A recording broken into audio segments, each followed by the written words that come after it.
Discovering Insert Wine Here. We love making new discoveries about wines, so we thought we would share some of that with you. We will be rolling out a new subscription series called Discovering Insert Wine Here. Each month, we will choose a wine to discuss and pair and do a live Zoom with our subscribers. Now, when I say wine, we will keep this simple, but it will be something that you can find locally or order. During our Zoom, you will learn about the wine, the style, and the region. Then we will taste, pair, and share our thoughts. I'll finish with the recipe to show you how simple making the dish can be. If you can't join us live, we will share the recording so you can watch it later.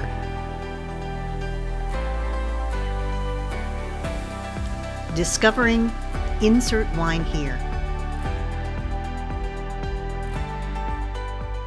So let's get started learning about Syrah. International Syrah Day was actually on February 16th. So that's kind of what inspired us to do Syrah this month. Also, we wanted to do a red wine and kind of it's nice to have a red wine when it's still a little cool outside, although we've had a couple of warm days here recently. So we're going to start with Syrah, and we're going to talk about the origin of Syrah and where it grows. And then we'll get into the aromas and the flavors and the impressions and how they can differ depending on where the grapes are grown, because cool climate Syrah and warm climate Syrah can be very, very different. And you'll notice that if you're tasting perhaps a French Syrah compared to an Australian Shiraz. Then we'll talk about our grazing board and how the different wines that we've chosen from all around the globe, how they pair with the different things that we might have put on our grazing board. And we'll talk about some recipes that go deliciously with Syrah, some of my favorite ones. Along the way, we'll share the wines that we're drinking because we're all drinking different wines from all over the globe, and we'll share how they go. Let's get started, though, with a little background on Syrah.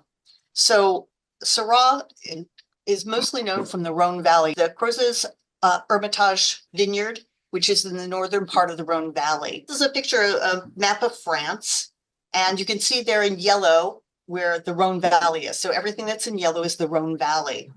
And like I said, you can see the bottom where it's kind of wider and spread out is much warmer because it's close to the Mediterranean. Above that, where it gets really skinny, that part of the valley is much cooler. And so it's a much different type of wine that you get there. So here in the south, the hills roll and you're close to the Mediterranean, so it's warmer, and you get a rich, robust wine. Often down here, they blend it with Grenache and Mourvedre, and you might hear that from around the globe. You might hear a wine called a GSM. When it's called a GSM, it's a Grenache, Syrah, and Mourvedre blend. Côte de Rhône blends are usually that blend, and sometimes they add in a couple of other grapes from the Rhone Valley.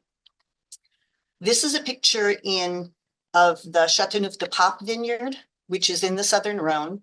And this area, you can see the stones on the ground. They're called pudding stones. And they're mostly like river rock that's come down through the ages. And underneath the vines, this holds in heat. And it reflects the heat back up to the vines, which helps the grapes to ripen. Now, the northern Rhone, you can see up here, is much skinnier than the southern Rhone. And it's because the valley is much more narrow up there. The wines kind of reflect that. They tend to be very linear, very vertical, and very structured. Up here, they don't blend the grape really with much of anything else. It's mostly just Syrah with a little bit of Viognier added. And I always find it kind of interesting because Viognier is a white wine, and blending a white wine with a red wine is not something you see very often. But you're in the northern Rhone, just a little bit of Viognier helps to round out the very linear Syrahs that they grow there. This is a picture of one of the vineyards up there in the Côte Rôtie. You can see the Charpentier vineyard and the Igogal vineyard.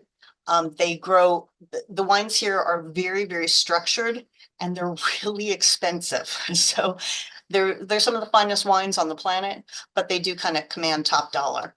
I think it's funny because in this picture, you can see they're all on these little A-frames, and it makes them look like Christmas trees, but it's really beautiful and very steep vineyards.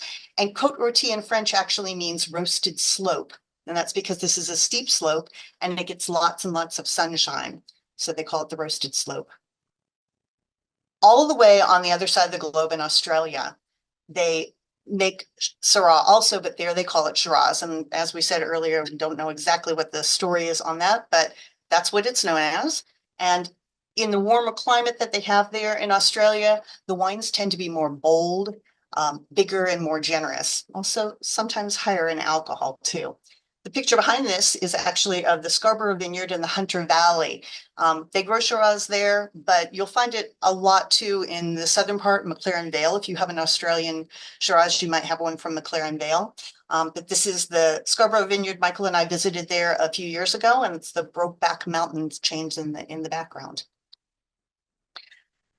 Other than Australia and France, you'll find Syrah grown in Washington and California, Chile and Argentina, Spain, France, Switzerland, Italy, South Africa, Australia, and New Zealand. It's grown across the globe and to very different effect. In our last session, actually, somebody had a Syrah from Spain, which is not something that I have really encountered before. This is a picture of the Red Willow Vineyard in Washington, Yakima Valley, and they grow Syrah up there. In fact, this was the first vineyard to plant Syrah in Washington State back in 1986. And you can see there's a little chapel there on the top of the hill on the Syrah block. And that was kind of an ode to, there's a chapel on the hill in Hermitage in the Rhone Valley. And so this was kind of their ode to that as they built that.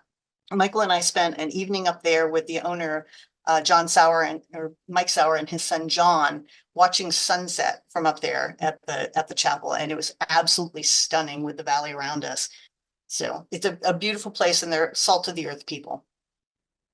A little further down in the Yakima Valley, there's also a place called Snipes Mountain. It's kind of like this hill that bulges up in the center of the valley. And it's kind of cool because from the top of it, you can have a 360 view of the Yakima Valley. They grow Syrah up there, and we went up there to the Ross Camp Vineyard with Co Din, who you see in this picture here. And he makes a delicious Syrah from the vines on this vineyard. And we'll talk about that a little later with one of our pairings. So a little further south down in California, in the Santa Barbara County, there's Ballard Canyon, and they're well known for their Syrahs. Santa Barbara County is a little interesting because it's kind of a corner of California that's broken off to a degree and has rotated 90 degrees. So where the valleys used to be north-south, they now run east to west. And so when you're driving from Vandenberg Air Force Base, which is out on the coast, and heading directly inland, heading east, the temperature increases by 1 degree every mile that you drive. So this gives lots of different microclimates in that area. Ballard Canyon is probably like halfway in, and it's on a little north-south canyon that's off of the east-west canyon. And there, it's the perfect microclimate for the Rhone varieties. And so they grow Syrah there, and it's amazing Syrah. This vineyard that you're looking at in the picture here is Beckman's Parisimo Mountain Vineyard. And Steve Beckman he decided to test out biodynamic farming here, which is kind of a regenerative type farming. And he started with this block of Syrah, which is this block 6 Syrah. And Michael and I are actually sipping on that one tonight. He also has a small herd of cattle that he grazes in the vineyard in the off season when they're not going to eat the grapes. So this is a picture of Syrah in the Côte du Rhône Valley. And you can see that it's kind of like a bush rather than being trellis like you often see in vineyards. It's what they call head trained. And in fact, in France, they call it un gobelet, which is goblet, because it's shaped like a goblet. They keep it that way because it helps with the wind, because they have the mistral winds that come through there. So it helps to protect the vines a little bit, and also makes it very manageable for them to prune and also to be able to hand pick the grapes later. You'll see the bunches of grapes next to that. Syrah has very long bunches of grapes. They're really long and very beautiful bunches of grapes when you see them in the vineyard when it's around harvest time. Let's talk a little bit about the aromas in Syrah. So the primary aromas that you're going to get will be blackberry, violet, leather, plum, black peppercorn, and bacon. But Syrah, because it's grown in so many different microclimates and so many different soils, it can have all kinds of other notes. You might get things like rose petal or pomegranate, Aleppo pepper or forest floor, black cherries or olives or licorice, mint even, or coffee and cocoa or tobacco. So there's kind of a wide range of aromas and flavors that you can get out of the Syrah. We talk about the aromas and flavors, but beyond that with a wine, you can get feelings from a wine, kind of just a sense.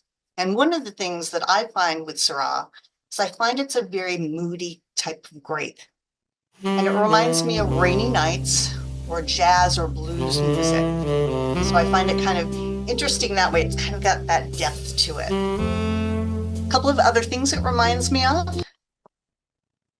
An old barn after a midsummer rain. There's something about the smell of like wet hay and a barn. You often can hear people talk about Syrah saying that it's funky. And it does, it has a sense of funk to it too, which I find kind of enchanting. Also maybe waking up to the smell of coffee and bacon. So bacon is a recurring theme when you talk about Syrah, at least when I talk about Syrah. So it's pretty cool that way too. We did an event a while back called Fresh Grapes and Open Minds, and Ruben did a painting based on the Syrah that we were tasting that night. And it kind of encapsulates everything that I think about Syrah. It's got that moodiness to it, kind of a brooding note to it, but it also reminds me of the galaxy. So it's kind of expansive at the same time. So I'm going to go ahead and stop my sharing now, and we're all going to talk about our wines, what wines we have and what kind of aromas we're getting on them.